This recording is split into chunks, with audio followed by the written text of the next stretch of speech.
Ani komine Cibitoke na zone Cibitoke terefeti isoko iri kwirasha turatabaje abasho kugira aho bashika mudufashe by'ukuri amarira ni menshi ibintu byabene gihugu biriko birasha mudufashe mu bamukazi kuni kwisoko ya Cibitoke iri kwirasha abashe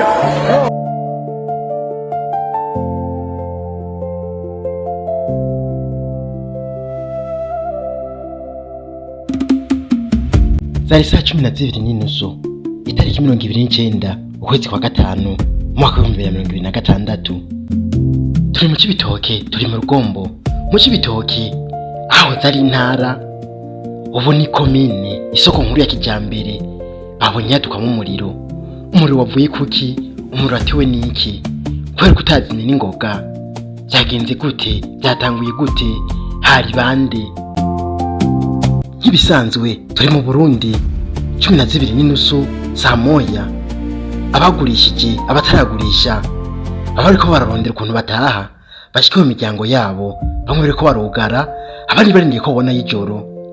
Mu kanya gato babona umuriro uradutse, bibaza ngo nibisanzwe, bibaza ngo n'umuriro ugira uzime vuba. Ni isoko ya kijambere, abeshi bitezeho kizimyamoto igirisha izimya umuriro ibintu bitararenga inkombe, ariko siyo vyabaye. Kizimyamoto ntiyashotse ishika, ivyo ronekara birononekara, abantu bariko bararaba. Bija gutangura abanyagihugu batanguye batabaza bavuga ati ibintu birabaye nabi, mudutabare mudufashe, isoko iri kwirasha. Ariko rero akamo kabo ntikashotse kumvigwa. Inyuma y'ivyo abanyagihugu batanguye guti kuvyo kuri leta, bavuga ati ntibishoboka. Kizimyamoto iba yashitse, kizimyamoto igenda nka ambulance. Bisibe n'ivyo nta komine nyiyi yoba itagira intara. None ibaze umuriro watse haheze isaha yari intara ibuye abakomine harimo dokotire tumika kandi hagati cyubwira intara itarifise kizimyamoto umbwire nawe nk'isoko yubatse ibifise amazi y'ibanze no muri brigade nta kizimyamoto muri kubaruki, nta kizimyamoto iriyo muri ruze yahanda hamuri n'ibyo nakubwiye. Iyi nk'isoko yubatse hose nta nkamwe hari kizimyamoto irimo indani bijya kukiba birimo hano mu isoko reka ko ari n'amazi n'ibiriyo kuko nta mazi rero bacyubakiye kugira ngo bizoproteje isoko.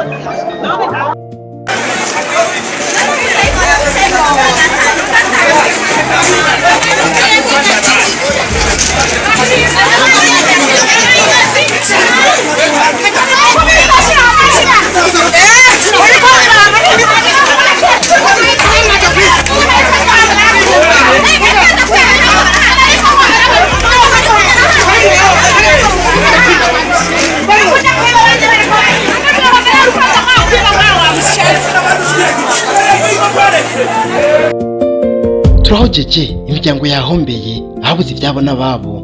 Ariko rero hari ikibazo gikomeye cyane leta y'u Burundi yategeza gutorera inyishu. Kuva uyu mwaka gitangura umuriro wiyadukije nk'uko umaze guhitana ibitari biki, ugahombya imiryango myinshi, ugatuma abarundi ikizere cyabo cyo kuba mu Burundi no kuhakorera kigabanuka cyane. Reka turabire hamwe muri uno mwaka imbere y'uko uhera impanuka z'umuriro zavuzwe kandi zabaye mu gihugu cy'u Burundi. Reka dusubire inyuma gatoya mu mwaka wa 2024 hari mu kwezi kwa 11 mu isoko ya Ruvumera. Umuriro wiyadukije nk'uko utongora ibitari biki, abatari bake barahahombera. Inyuma y'ukwezi kumwe gusa ivyo bibaye mu mwaka wa 2024 mu kwezi kwa 12 itariki 4 mu mwaka wa 2024 kwa Adamu muri quartier asiatique hariko harasha. Itariki imwe y'ukwezi kw'icenda mu mwaka wa 2023 Gary Light yadutse nk'umuriro mw'ikonteri nayo irasha. Ariko ivyahononeka n'ivyabaye byinshi, ubutabazi bwashize bwihuse, umuriro urazima. Itariki 4 ukwezi kw'icenda mu mwaka wa 2024 mu isoko mu Kamenge hadutsemwe umuriro, isoko rirasha, ibitari bike birahonera. Twihuse cyane mu mwaka w'ibihumbi 2026 kwa Siyoni acururizwa imbaho n'ibindi bikozwe mu mbaho. Umuriro warahadutse naho harasha, ibitari bike biratokombera, abatari bake bakomeza kuwahombera.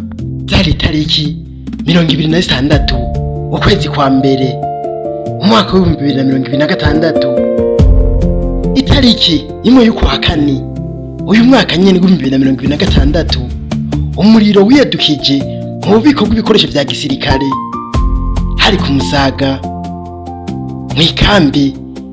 Umuriro naho urahaduka, ibitari bike birahatokomberera, ibikoresho vy'igihugu birahahonera.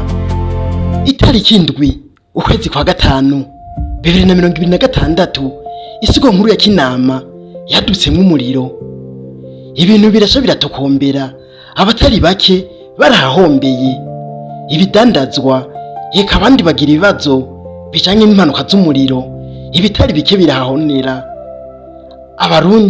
Uburundi bukomeza guhomba ibitari bike biva ku mpanuka z'umuriro mu kanya gato. Itariki 8 ukwezi kwa 11 umwaka wa 2025 muri quartier Nyabagere mu Gihosha, umuriro wa Regidezo waradutse mu nzu y'umuntu, nayo ibitari bike vyarahoneye. Turi tariki 29 ukwezi kwa gatanu umwaka wa 2026, umuriro wadutse mu isoko nkuru y'Ikijambere mu Cibitoke mu Rugombo, uratongora ibitari bike birahonera, ubutabazi ntibwashoka buhashika. Ikibazo kihari, wowe uri kuranyumviriza ubona umuriro wova kuki n'ikiro kiratera amasanganya, ko amasanganya umuriro yisubiriza buri kanya mu gihugu cy'u Burundi.